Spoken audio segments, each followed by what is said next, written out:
Ready? Nandiyan na po kayo? Amen. Basahin natin. Ready? Begin. Let them praise the name of the Lord, for His name alone is excellent. His glory is above the earth and heaven. Tayo po'y manalangin. Kapagpalang Diyos, sa mga banal na sa langit, patuloy po kayong bumigos na aming kalagitnaan. Ito ang magbigay sa inyong lingkod ng wisdom and knowledge and understanding, O Diyos, banal na Espiritu. Patuloy niyo pong malayang maipahayag yung salita na ito po ay maging blessing sa bawat isa po sa amin. Ito na rin po mag-control sa kalagayan ni Sister Aliana, Panginoon. Ito nga pong kikilos, Panginoon, na siya po ay gumaling na po, maging maayos na po ang kanyang sitwasyon. Salamat po sa mga kapatiran, Carmelita at Sister na ibang mga kapatiran na upay, nakag-aalaga, Panginoon. Salamat po, Panginoon, sa inyong salita na aming pag-aaralan sa umagang ito. Pagpalaan niyo po kami ng iyong mga salita sa tanging pangalan ni Jesus. Amen. Thank you, worship, mga kapatid.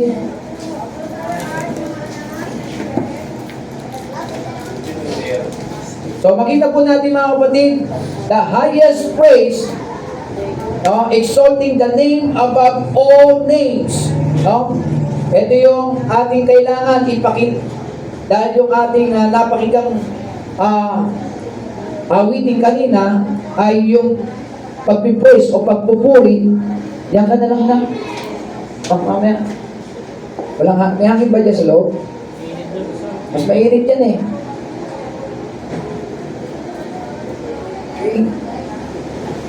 So makita po natin yung pagdakila sa pangalan ng ating Panginoong Jesucristo higit sa lahat ng pangalan, above all thy names, no? So makita po natin dito ang pagpupuri sa pangalan ng ating Panginoon sa ating verse na ating binasa sa Psalm 148 verse number 13. Yung word na praise the name of the Lord. Nakuha niyo po? Let them praise the name of the Lord. For His name alone is excellent. His glory is above the earth and heaven.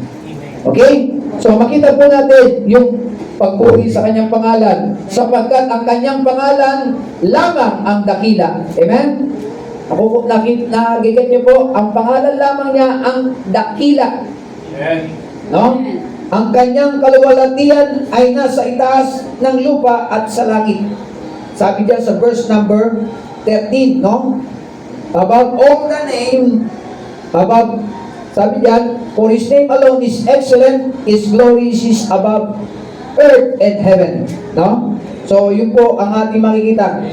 Yung dakila ng kanyang kaluwalhatian.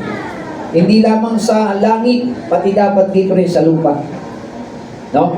Kaya sinabi diyan, the earth and the heaven. So, ang ano po nito, ang ating pag-aaral ay based, no? Na naka-base sa ating salita sa King James Bible na nagpo-focus na pinapakita ng salita ng Panginoon na mag-focus tayo sa kanya nga pong kapurihan o pagdakila sa kanyang pangalan ng higit sa lahat. Tama? Yung pagdakila sa pangalan ng ating Panginoon, yun yung ating focus dito. Dinadakila natin yung ating Diyos, King of Kings and Lord of Lords. Siya ang papurihan at dakilain sa lahat. So, makita po natin kung paano po dapat na ang lahat ng tao, lahat ng mga anghel sa langit, pati yung mga nasa impyerno, sabi po doon sa Philippians chapter 2 verse number 5 down to verse 11, na sabi doon sa verse number 10, no? In heaven, in earth, and under the earth, lahat ay magpupuri sa Panginoon. Every knee should bow of things in heaven and things in earth and things under the earth. So, ibig sabihin, yun po yung kaluwalhatian dapat ng Panginoon. Makita po sa langit, sa lupa, at sa ilalim ng lupa. Okay? So, makita natin ang point number 1 dito, the command to praise the name. Amen. May utos na purihin ang pangalan ng ating Panginoon. Kung inyong mapapansin, praise is a command. Yep. No? Ang pagpupuri o papuri ay utos. Kaya sinabi sa verse number 13, let them praise the name of the Lord. Amen. Yan po ay command. No? Utos. At ang utos, mga kapatid, ay ang ibig sabihin nito, is a command, not an option. No? Hindi ito tinatawag na option. No? Hindi lang ito yung tawag sa option ay yung papuri ay isang utos, hindi ito nagpipili o nagpipilian, no? O pipilian. Pipiliin. Yan ang sabi po sa verse number 13, no? Sabi diyan, let the praise the name of the Lord. Let them praise the name of the Lord. Hindi po siya option. No? Hindi ka napipilitan dapat. Hindi tayo napipilitan. Siya ay utos na dapat nating gawin na siya po ay papurihan ng kanyang pangalan. Amen? So, makita po natin dyan yung word na praise. No? Sa point ito, the universality of praise. Ano makikita natin yung universality of praise? All creation called to praise angels, sun, moon, stars, and sea creature. No? So makita po natin, lahat po ay magkakaroon ng pagpupuri sa Kanya. Mga anghel sa langit, kahit ang araw, kahit ang buwan, kahit ang mga stars sa langit, at kahit ang sea creature, kahit sa mga hayop sa dagat, o hayop sa mga kapatagan o sa lupa, ay magpupuri sa ating Panginoon. Ganon din po tayo mga tao na nandito sa mundo. Okay? So makita po natin yan dito sa verse number 13. Kaya sinabi diyan, for His name alone is excellent. His glory is above earth and heaven. So kailangan po na meron pong pagpupuri. Okay? So basahin po natin dito sa Psalm. Dito tayo sa Psalm 148 verse number 2 to 7. Basahin po natin.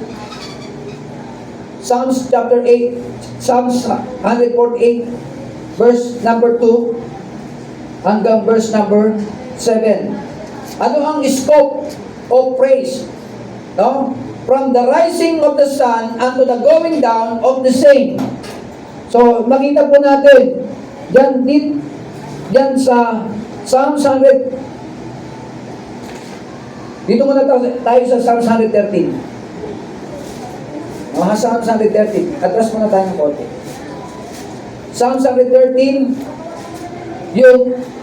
pansinin po natin yung scope of praise. No? Yung saklaw ng papuri, yung saklaw, yung scope ng praise o papuri. Mula sa pagsikat ng araw hanggang sa paglubog natin ng araw. So, ibig sabihin, sa pagsikat ng araw hanggang sa paglubog, nandun yung pagpupuri natin sa Panginoon. Nandiyan po sa verse, Psalms 113. Ano po ang sabi ng Psalms 113? Psalms 113 verse number 3. From the rising of the sun unto the going down of the same, the Lord's name is to be praised. Mula sa pagsikat ng araw hanggang sa paglubog ng araw, kailangan nandun yung pagpupuri natin sa Panginoon. Amen? Malinaw po ang sabi ng Bible. Kaya tayo dapat po ay nagpupuri. No? Amen. So, yun yung scope ng praise, no? Yung saklaw ng papuri sa ating Panginoon. Makikita rin natin dyan yung universality of praise. All creation is called to praise angels, sun, moon, stars, and sea creature, and all human being. No? Dito tayo sa verse Psalm 148 verse 2 to 7. Balik tayo doon sa ating text. Psalm 148 verse 2 to 7.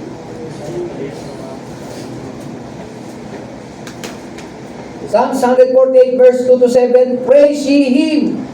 Nakita niyo po, all His angels. Praise ye Him, all His hosts.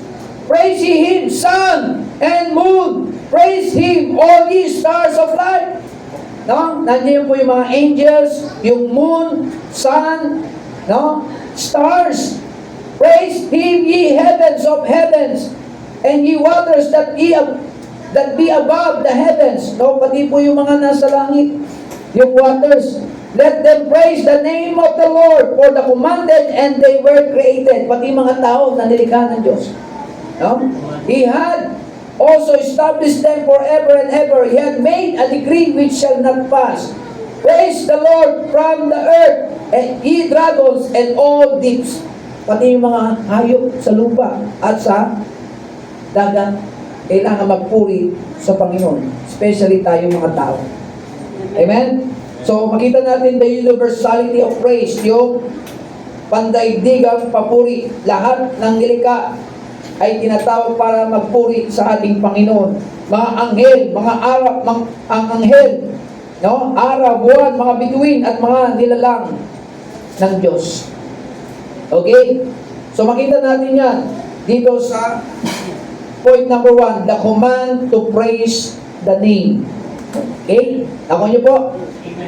So, doon na tayo sa point number 2. The reason to praise the name. Ang dahilan para purihin natin ang pangalan ng ating Panginoon. No? Ano ba yung dahilan para natin purihin ang pangalan ng ating Panginoon? His name is excellent. No? Kaya sabi niya sa verse number 13, let the praise the name of the Lord, for His name alone is excellent. Amen. No? Yung grado po ni Jose Rizal, nung siya po ay nag-aaral, pani-excellent. Grado po ni, yun yung grado na natutunan namin nung ako'y nag-aaral about sa Loli ni Tangere.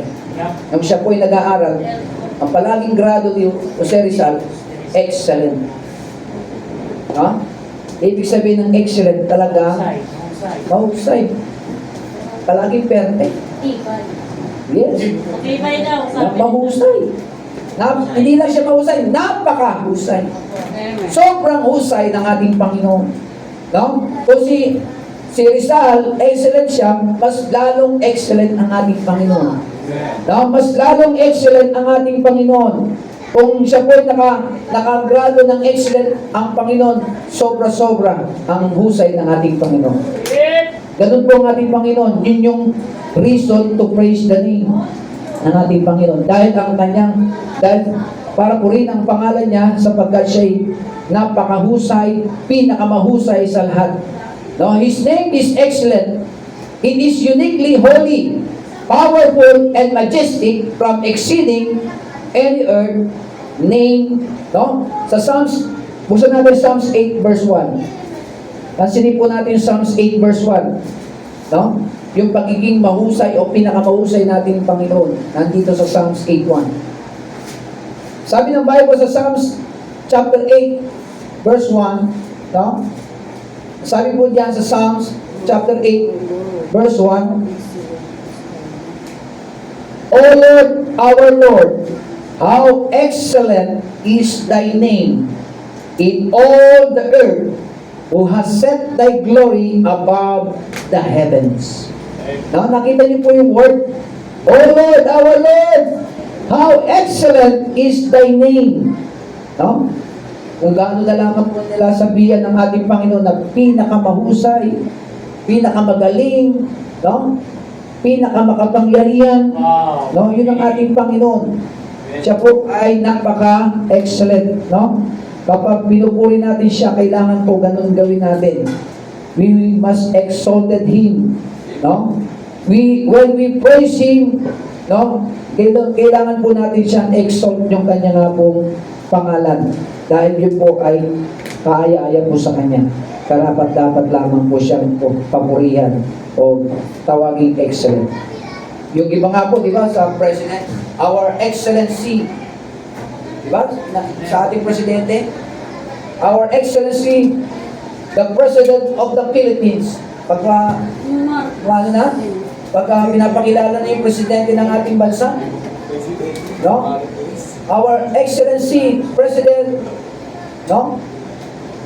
Marcos. Yun ang ginagawa. How much more sa ating Panginoon? Mas lalo natin siyang sabihan ng excellent. Siya yung talagang totoong excellent. Siya talagang pinaka-mahusay, pinaka-magaling, pinaka-makapangyarihan sa lahat ng mga leader. No, wala na pong iba sa ating Panginoon. Siya po ang pinaka. Okay?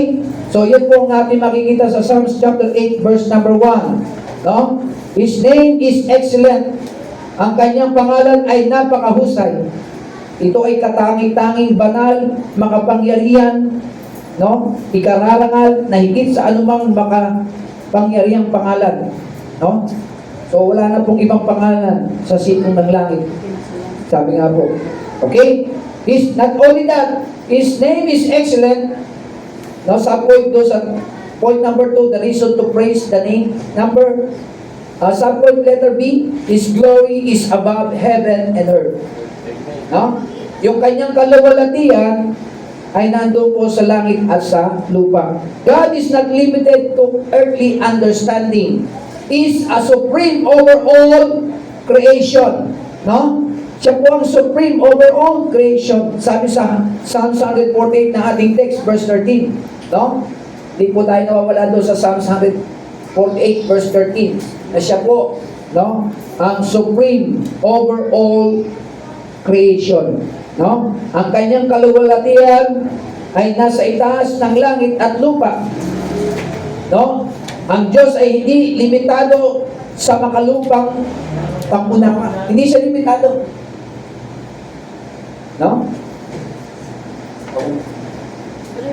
Hindi siya limitado. No? Kaya nga, unlimited ka ng Panginoon natin eh. Tayo lang ang limitado. Yung kakayahan natin, limitado, pero ang kakayahan ng Panginoon, unlimited siya. No? 24/7 siya. Pag tayo tumatawag, kahit madaling araw, nakikinig po siya sa atin. Kahit tulog ng iba, siya hindi po natutulog. Siya talaga ang walang tulugan. Pag sinabi ni Herman Moreno, walang tulugan, ang Panginoon talaga ang walang tulugan. Siya talaga ang hindi natutulog. No? Dahil siya'y makapangyarihan, nakikinig siya, sumasagot siya ng ating mga panalangin. Yung dahilan po na dapat natin siyang papurihan. No? Ang kanyang pangalan. His glory is above heaven and earth. God is not limited to earthly understanding. No? Kaya makita po natin ang Diyos ay hindi limitado sa kanyang kapangyarihan. No? Sa point letter C, His mercy and goodness. Yung kanyang mercy, kahabagan. No? At ang kanyang kabutihan. His mercy and goodness, we praise Him because His mercy endures forever. Anong sabi ng Psalms 107? Psalms 107, basahin po natin. No? Psalms 107, His mercy and goodness. Yung kanyang kahabagan at kabutihan, pinapakita po dito sa Psalms 107, verse number 1. Oh, give thanks unto the Lord, for He is good. No? Nandun yung kanyang kabutihan. For His mercy endureth forever. No? Nandun po yung kanyang kahabagan at ang kanyang kabutihan sa iyo at sa akin. No? Kailangan natin siya papurihan dahil sa kanyang kahabagan at kabutihan na ginagawa sa ating buhay. Amen?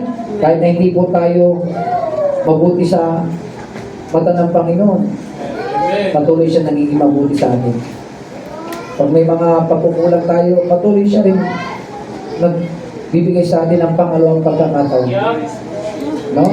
Siya palagi nagbibigay ng pangalawang pagkakataon. Minsan ang tao hindi na nagbibigay ng pagkakataon. Diba? Ay, hindi na kita bibigyan ng pagkakataon. Sinira mo na yung pagtitiwala ko sa iyo.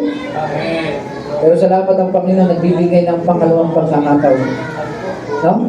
Kasi matigas minsan ang puso ng tao eh. Pero Panginoon, mapagpatawad eh. Kaya niya magbigay ng pangalawang chance. No? God is the God of second chance. Kaya napakabuti ng Panginoon na meron tayo. No? Oh, give thanks unto the Lord for His good, for His mercy endureth forever. Okay? Doon na po tayo mga kapatid. Kaya ang kanyang awa at kabutihan, purihin natin siya dahil ang kanyang awa ay magpakailanman. Yay! Magpakailanman ang kanyang Wow! awa. No? Ang kanyang kabutihan magpakailanman. Hindi yung napapanood natin sa GMA 7 lang. Magpakailanman. At talagang totoo, true to life story, magpakailanman ang Panginoon. Amen. Siya forever. Walang hanggan. Okay? Is powerful. No? Doon na tayo sa subpoint letter D. Is powerful. His power to deliver. He is the Lord to save us from the enemy and deliver us from our troubles. Amen. No? Makikita po natin, siya po yung sumasagip sa atin, no? Sa mga kaaway natin at saka mga troubles o mga problema sa buhay. No? Dito tayo sa Psalms 107, verse number 2. Doon pa rin po, Psalms 107.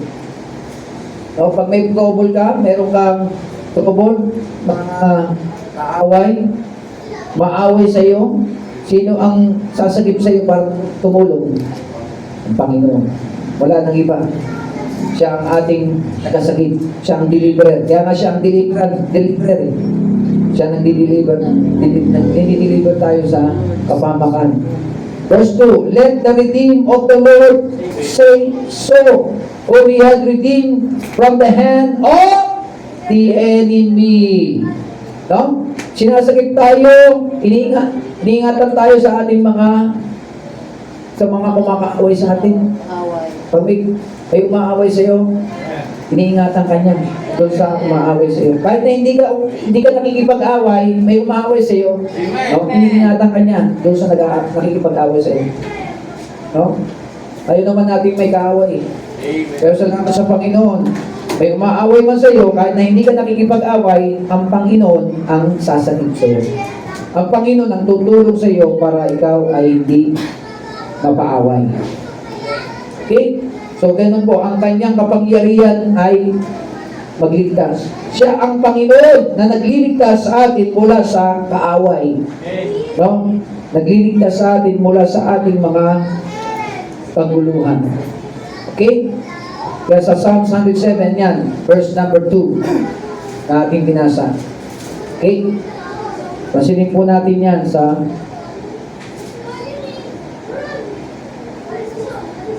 verse number, pusan natin dito. Verse 8, O that man should praise the Lord, Psalms 107 verse 8, O that man would praise the Lord for His goodness and for His wonderful works to the children of men. Amen? So tayo po mga kapatid, nagpupuri sa Kanya. O that man would praise the Lord. Dapat ng tao ay magpuri sa Kanya dahil sa Kanyang kabutihan and for His wonderful works, dahil sa Kanyang matinding ginawa sa children of men. Okay? Sa Kanyang mga anak. Point number 3. Dito na tayo sa point number 3. Ano yung point number 1? The command to praise the name. No? Nakita natin dyan yung praise. Nakita natin dyan the universality of praise, the scope of praise. No? Then, second point, the reason to praise the name. No? His name is excellent. His glory is above heaven and earth. His mercy and goodness. His power to deliver. And third point, the manner of praising God. No? The manner. Ano yung manner? Ano ba yung manner natin? Ano yung dapat natin maging manner natin? No? Yung ating ugali sa ating Panginoon to praise Him. The highest worship, pinakamataas na pagsamba sa ating Panginoon. Okay? Ang paraan ng pagpupuri o sa pangalan, pinakamataas na pagsamba. Buksan natin sa Psalms 9. Psalms 9. Ito yung dapat gawin po natin bilang mataas na pagsamba sa ating Panginoon. Psalms 9, verse number 1. Psalms 9, verse number 1. I will praise Thee, O Lord, with my whole heart. I will show forth all thy marvelous works. No, nandun yung pinakamataas na pagpupuri sa ating Panginoon. So, sa point dito, no, letter A, with our whole heart. No? Kaya sinabi diyan, I will praise thee, O Lord, with my whole heart. No? Buong puso natin pupurihin ng Panginoon, sa ating buong puso pupurihin natin siya. Kaya ganun po ang ginawa ni David, no? Sa ating puso, buong puso natin siyang purihin sa ating puso. No? Sa Psalms 9 verse number 1. Subpoint letter B, continually. Pansinin niyo po yung word, continually. Tuloy-tuloy. No? All the times. Kaya sabi mga kapatid niya, sinabi niya, no? I will bless the Lord at all times. Buksan po natin Psalms 34. No, tuloy-tuloy po dapat natin siyang papurihan. Psalms 34, verse number 1. Psalms 34, verse number 1. No, hindi pa rin po tayo nawawala doon sa tinatawag na praise. I will bless the Lord at all times. His praise shall continually be in my mouth. No? Kaya every time mga kapatid, continually, tuloy-tuloy yung ating pagpupuri sa Kanya. Ganun po ang dapat natin gawin bilang anak ng ating Panginoon. No? Katulad ni David, I will bless the Lord at all times. His praise shall continually be in my mouth. No? So makita natin yung tuloy-tuloy. No?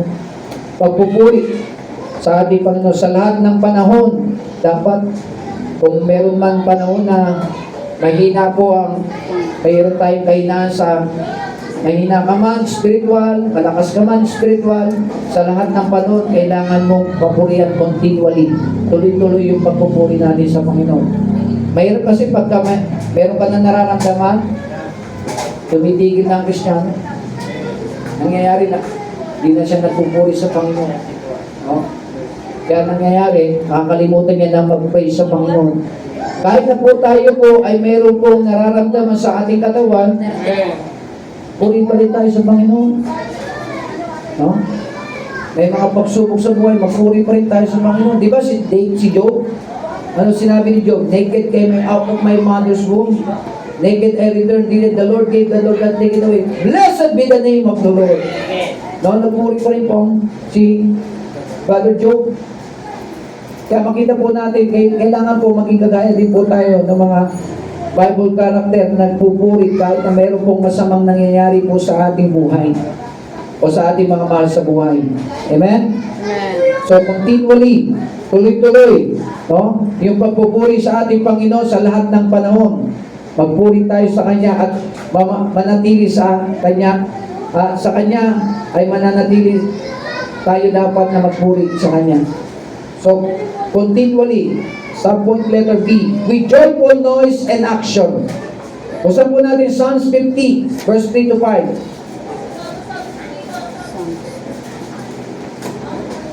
Ito yung pag-awit, no? Pag-awit, makikita natin dito sa Psalms 150, verse number 3 to 5. Praising with the sounds of trumpet. No? Kaya nga po may mga instrumento na ginagamit trumpeta. No? So, sa ibang mga churches, may mga gamit po sila trumpeta. Sa mga malalaki, meron po silang gamit. Yun ang ginagamit po nila, no? Ano pa? Praising with the psaltery and harp. Si Pastor Galito, may harp to eh. Nung nakapunta kami doon, ang laki ng harp nila. No? Pinatugtog pa nga ni Pastor Lance yun eh. Nung nakikita natin, no? So, si Pastor Lance marunong sa harp. Praise Him, no? Kaya sabi niya, praise Him with the psaltery and harp, praise Him with the timbrel and dance. Alam niyo yung dance dito, hindi yung dance na katulad ng nangyayari po sa ginagawa. Shout for joy! Gary B. Yung dance na ginagawa dyan, nandun lang sila sa lugar, nasa pwesto lang siya, na sumasayaw. No? Ganun. Hindi yung kung saan saan pupunta doon, kung saan saan sa stage. Yung dance, mga kapatid. No? Sa panahon kasi nila, uso yun. Pero kasi ngayon, pagka ginawa mo ngayon yan, ang isipin ng tao, charismatic ka na. Kaya hindi natin ina-apply sa panahon natin ngayon yung dancing na maano dyan, lulupasay. Di ba nakita kayo sa Facebook? May sa mga nagtatumbling dahil doon sa awit. No? Meron po kayo makikita niyan. No? Ikot ng ikot, tapos yung katawan niya, galaw ng galaw, sayaw ng sayaw. Hindi po natin ginagawa yun dito. No? Kasi magiging kulto na tayo. Okay? So makita po natin, praise Him with string, instrument, and organ. So may organ naman tayong ginagamit sa instrument, yung mga string. Tulad ng gitara, ukulele, may string yan eh. So, nais ng Panginoon, tayo po ay mag-praise sa Panginoon sa pamamagitan ng mga instrument na ito. Amen? So, yun po yung ginagawa na natin dapat. Okay? So, point number 3, the manner of praising God, no? With our whole heart. Ano pa? Continually, tuloy-tuloy, yung ating pag-praise sa Kanya with joyful noise and action. No? Yung joyful noise, ibig sabihin, ano yung Amen! Praise the Lord! Yung mga hallelujah, pwede po yun. No? Hallelujah! Praise the Lord! Glory to God! Yan yung mga magandang sabihin pagka kumakanta ka sa Panginoon. No? Yun po yung manner dapat ng pagpupuri sa Diyos. Tako nyo po? Pangatlong punto na po yan. Ano yung una? The command to praise the name. The reason to praise the name. The manner of praising God. And the last, dito na po tayo sa pang-apat. The result of praising the name. Ang resulta ng pagpuri sa pangalan ng ating Panginoon. No? The result of praising the name. No? God is exalted. No? Napupuri, natataas ang ating Panginoon when we praise Him. Tama? Pag pinupuri natin siya yung naitataas, hindi tayo. So, kailangan po natin i-exalt ang Panginoon. No? Sabi po ng Ephesians, no? Sa chapter 4, no? Siya'y mapuri dito sa church. Hindi ang pastor, hindi ang miyembro, kundi ang pangalan ng ating Panginoon. God is exalted. When we praise Him, we acknowledge His rightful place as Lord over our lives. No? Bilang Panginoon ng ating buhay. No? Pag pinupuri natin ang Panginoon, siya po ang ating pong itinatas sa ating buhay. No? At sa mga tao na nakakasalamuha. God is exalted. So, subpoint letter E yan. Subpoint letter B, victory over situation. No? Mayroong tagumpay sa mga sitwasyon. No? May mga utang tayo. Magkakaroon tayo ng victory over situation. Bakit? Siya magbibigay sa atin ng mabayaran po yung ating pagkakautang. Maging faithful lang tayo sa kanya. May hina ang katawan mo? Papalakasin ng Panginoon. Victory over situation. May mga sitwasyon na kung saan mahina ang Kristiyano tayo, palalakasin tayo ng Panginoon. May mga sitwasyon sa buhay mo, ayaw, mag-give up ka na, pero nakapakinig ka sa salita ng Panginoon, na-encourage ka, ikaw ay papalakasin ng Panginoon, may nagpe-pray sa iyo, ikaw ay i-revive ng Panginoon. Yun ang maganda po, victory over situation. Yung resulta ng pagpupuri, napakaganda. Amen. Malaking bagay po sa atin, bilang mga Kristiyano, magpuwis sa ating Panginoon. At ang resulta, tagumpay. Tagumpay ibibigay ng Panginoon pagka nagpuri tayo sa Kanya. No? Kaya mas maganda po na nandito tayo palagi sa tahanan ng Panginoon pag may service.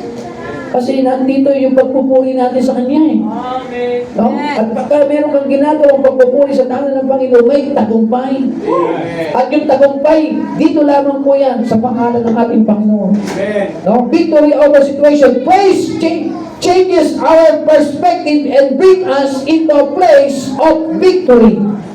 No? Praise changes. No? Nagbibigay ng pagbabago yung pagpupuri. Our perspective, yung mga perspective, and brings us into a place of victory. Buksan natin Acts. Acts chapter 16. Ano pong nangyari dito sa Acts chapter 16? Verse 25 hanggang verse 26. Acts 16. Okay? Ano po sinabi ng Bible sa Acts 16 verse 25 hanggang 26? No? Ito po yung nangyari kay Paul and Silas. Nagkaroon po ng tinatawag na victory. Na kahit sila ay nakakulong, mga kapatid, na kahit sila ay nabilanggo, mayroong tagumpay sa kanilang sitwasyon. Nagkaroon ng magandang sitwasyon, magandang victory sa kanilang sitwasyon na kahit sila ay nandun sa bilangguan. Nakapag-aray sila ng kaluluwa. No? At nakita po nila ang kapangyarihan ng Panginoon. Nakita po nila. Victory over situation. Nagpupuri sila eh. Habang sila po ay umaawit, nag-aawitan sila ng papuri sa Panginoon. Pero nagkaroon sila ng tagumpay. Lumiliptol pa noon. No? Maring wala pa silang ganitong ilaw. Talagang wala pang ganito. Mga ano pa lang yun. No? Mahirap ang kanilang kalagayan. Ang bilanggo pa noon, nakadito sa may mga rest, may mga ano pa yan. No? Yung tinatawag dito, panigala, sa kamay at paa. Yung iba nga sa ulo pa eh. Sa leeg eh. No? Pero papalag pa po tayo. Pero sila, alam niyo po mga kapatid, kahit na nangyari sa kanila yon, may victory sa kanilang sitwasyon. Mahirap yung kanilang sitwasyon, pero sila po ay nagkaroon ng tagumpay dahil meron silang Panginoon na nagbigay sa kanila ng courage. Nagbigay sa kanila ng lakas para magpatuloy sa Panginoon. Pero tayo minsan mga kapatid, konting problema lang, give up na tayo. Nagdadahilan na tayo na huwag na tayo magpatuloy. Nagdadahilan tayo para hindi na tayo maglingkod sa Panginoon. Nagdadahilan tayo ng marami sa Panginoon. Pero sila, wala silang dinahilan sa Panginoon. Kaya kung tayo magdadahilan, mga kapatid, hindi tayo maging matagumpay na Kristiyano. No? Pero sila po naging matagumpay na Kristiyano sapagkat hindi po nila dinahilan yung sitwasyon. Kaya sabi dito mga kapatid sa chapter 16, verse number, saan po natin? No? Acts chapter 16, verse 25 hanggang 26. Ano po sinabi? And at midnight, Paul and Silas prayed. Tingnan niyo po, nananalangin po sila. Kaya malaking bagay po yung prayer meeting natin, mga kapatid. Malaking bagay yung prayer meeting natin. Malaking bagay yung ating prayer habit tuwing alas 8 ng gabi. Bakit po natin ginagawa yan? Sapagkat ang panalangin ay mabisa para tayo magkaroon ng tagumpay sa Panginoon. Mabisa po ang panalangin. Nagtagumpay sila. Sa kanilang sitwasyon na napakahirap sa kulungan, sila po ay doon ay may mga tanigala. Pero sa kabila doon, sila po ay nanagumpay. Nanagumpay sila. Tayo, konti lang po. Marami na tayong mga murmuring, complaining. No? Marami na tayong mga akal-akal na tayo.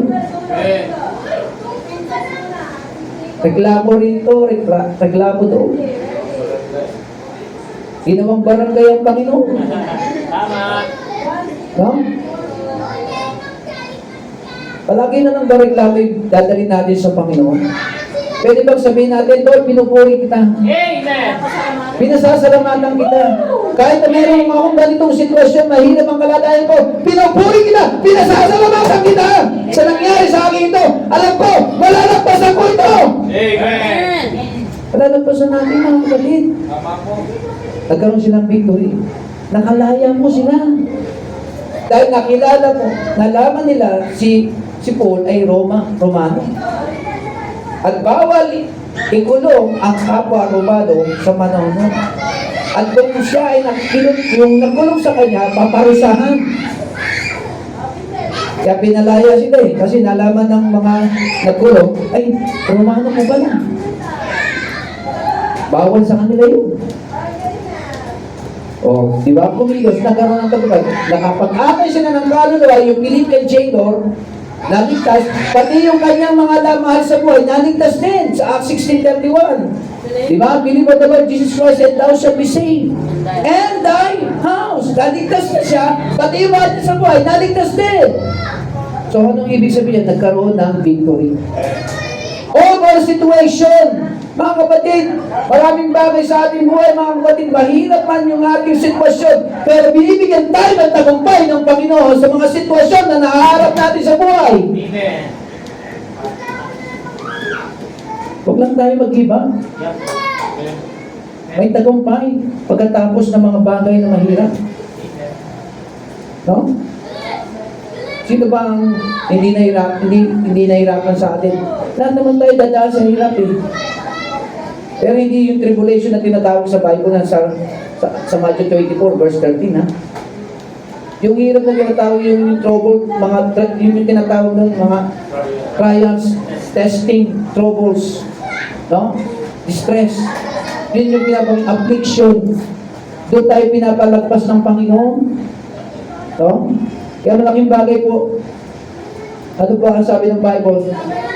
Ang na kay Kristo ay makakaranas ng tinatawag na tribulation. No? Yung tribulation na yun, yung sinasabi ko, distress, troubles, trials, testing. No? So makita po natin. So point number 4, the result of praising the name. God is exalted. Ang Diyos ay dakila. Kapag pinupuri natin siya, no?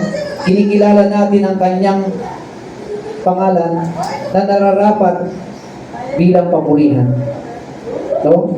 Victory over situation. Praise, yung pagpupuri ay nagbabago sa sitwasyon, no, ng tao into a place of victory. Katulad po dito ni Paul and Silas. Tagumpay sa mga sitwasyon. Binago sila nang sila po ay nagpuri. Kaya nga sabi sa verse number 18, no? Sa verse number 18, 25, sung praises unto God. Ano yung ibig sabihin ng sung praises unto God? Umawit sila ng mga papuri na awitin para papurihan ng Panginoon. Kaya malaking bagay po yung umaawit tayo ng papuri sa Panginoon. Kaya nga tayo may congregational singing. Para ipakita natin sa Kanya na tayo ay nagpupuri sa Kanya, sa ating Panginoon. Amen? Kaya malaking bagay yun. At yun ang nagbibigay ng katagumpayan pagka tayo po ay umaawit ng mga papuri sa Kanya. Kaya nga may pinaawit tayo, victory in Jesus. Oh, victory in Jesus, my Savior forever. He sold me and bought me with His redeeming blood. He loved me ere I knew Him, and all my love is to Him. He grants me the victory beneath the cleansing blood. Sabi sa 26, and suddenly there was a great earthquake. Hindi po lumilindol pa, pero nagkaroon sila ng victory. So that the foundation of the prison were shaken, and immediately all the doors were open, and everyone's bonds were closed. Ito yung mga tanikala.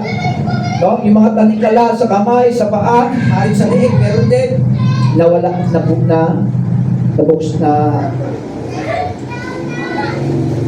nasira, o nag-open, nalis, yung tanikala sa kanilang mga katawan. So thank God, nagkaroon ng tagumpay. No? Victory over situation.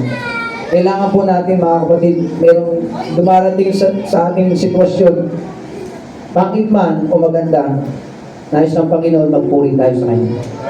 Pangit man ang nangyari sa ating buhay, maganda man ang nangyari sa ating buhay, nais ng Panginoon papurihan natin siya.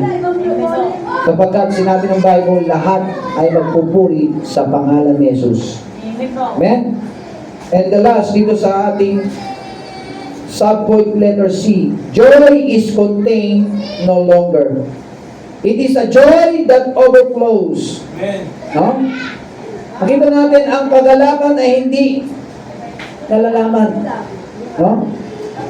Ito ay isang kagalakan na nag-umapaw. Di ba? Nagkaroon sila ng kagalakan, sila Paul and Silas, nung nakakilala yung Philippian jailer. Nagkaroon ng tinatawag na victory over situation sa kanilang buhay. Nagkaroon sila ng joy. Naging masaya sila sapagkat sabi ng Bible, one person o isang kaluluwa na naligtas, ang mga anghel sa langit ay diriyong. Masaya tayo kahit isa lang po ang makakilala sa Panginoon. No? Pero hindi lang isa ang nakakilala doon. Hindi lang yung Philippian jailer, pati yung kanyang mga loved ones. No? Kaya ang mga anghel sa langit ay nagdiriwang sa nangyari pong kaligtasan sa pamilya po ni Philippian jailer. Amen? So, joy is contained no longer. It is a joy that overflows. Mga kapatid, yung tinatawag na joy, kasiyahan, kagalakan, no, na binibigay ng Panginoon, mag-flow yan. No?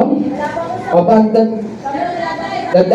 Magiging marami yung buhos ng pagpapala ng Panginoon, yung blessing ng Panginoon. Ibubuhos niya ang pagpapala. So let us magnify the Lord with us, and let us exalt His name together.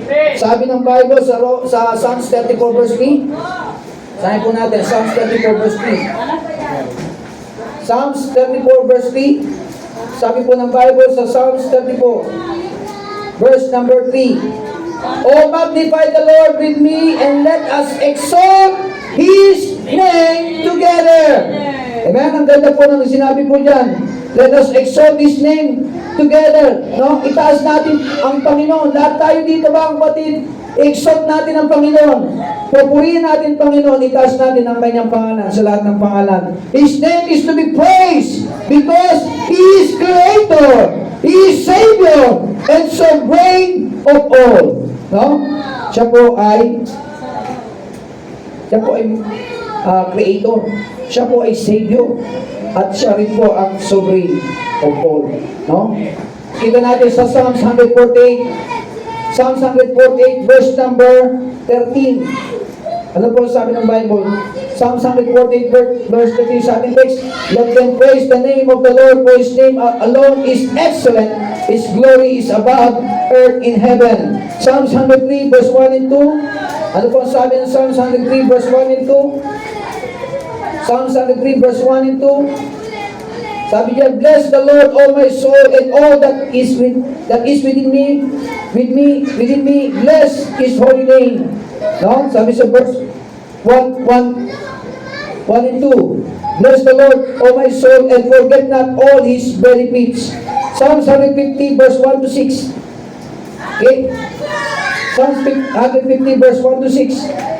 Praise ye the Lord, praise God in His sanctuary, praise Him in the firmament of His power, praise Him for His mighty acts, praise Him according to His excellent greatness, praise Him with the sounds of trumpet, praise Him with the psaltery and harp, praise Him with the trumpet timbrel and dance, praise Him with strings, instrument and organ, praise Him upon loud cymbals, praise Him upon the high sounding cymbals. Let everything that hath breath, let everything that hath breath, kasama tayo dito, praise the Lord. Praise ye the Lord. Amen. Kasi ninyo sa bawat verse, may praise.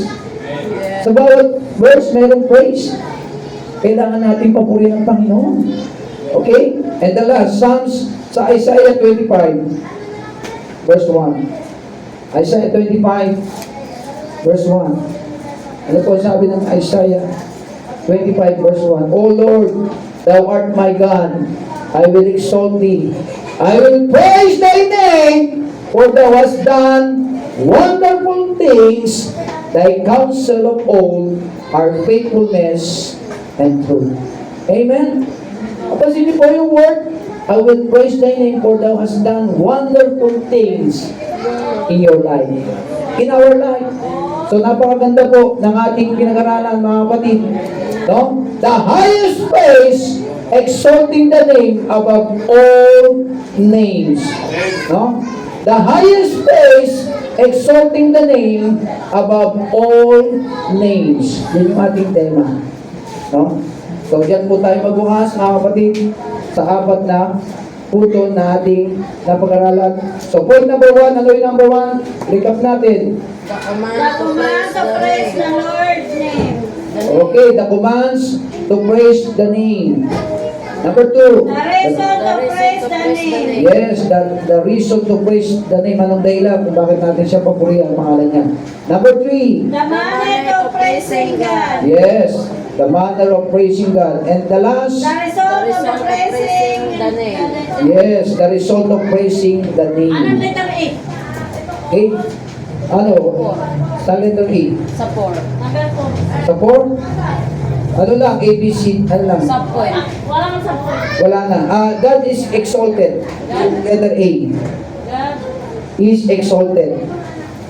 Letter A yun. Letter B, victory over situation. Okay. Victory over situation, Tapos letter B. na, letter A lang. And yung letter C, joy is contained no longer. Joy is contained no longer. No? So yun po, meron kasi yan. Okay, so dyan po tayo magbukas sa apat na patungkol sa the highest praise, no? Na ating dapat gawin sa ating Panginoon. Pinakamataas na pagpupuri sa ating Panginoon. Kaya kinonect natin yun sa awitin po namin. So tayo po ay dadako sa ating pananalangin. Let us pray. Brother Wilson, ikaw ang pray sa ating operatory prayer.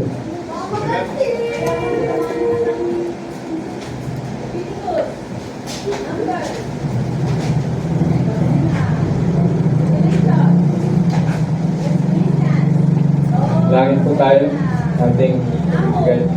Lord, salamat po, Panginoon, sa araw na ito, Diyos, muli. Pinagpupo po kami, Panginoon, ng mga anak upang purihin ka, Jesus. Gaya ng aming pinag-aralan ng Diyos, kung ang mga presidente pinupuri, mayor, kung sino man, higit sa lahat sa aming buhay, Panginoon.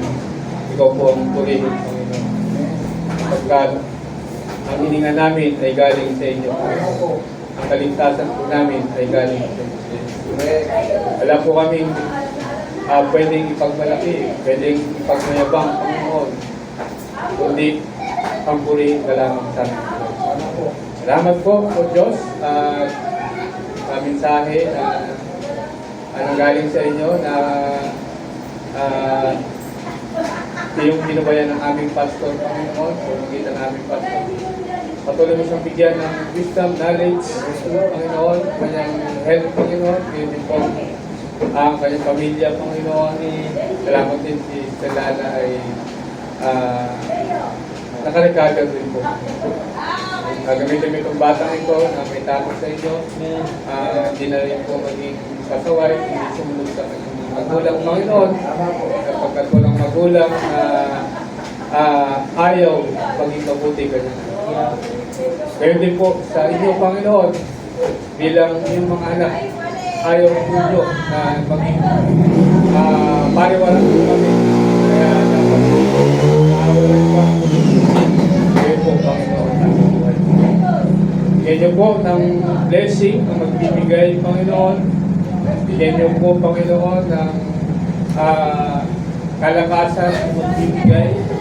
Bigyan niyo po, Panginoon, ng kasaganaan sa buhay ang magbibigay. Bigyan niyo po ng kaluwagan sa buhay ang magbibigay. At kung hindi man makapagbigay, ay susunod na mga araw ay makapagbigay. Salamat po, purihin ang pangalan ko. Amen.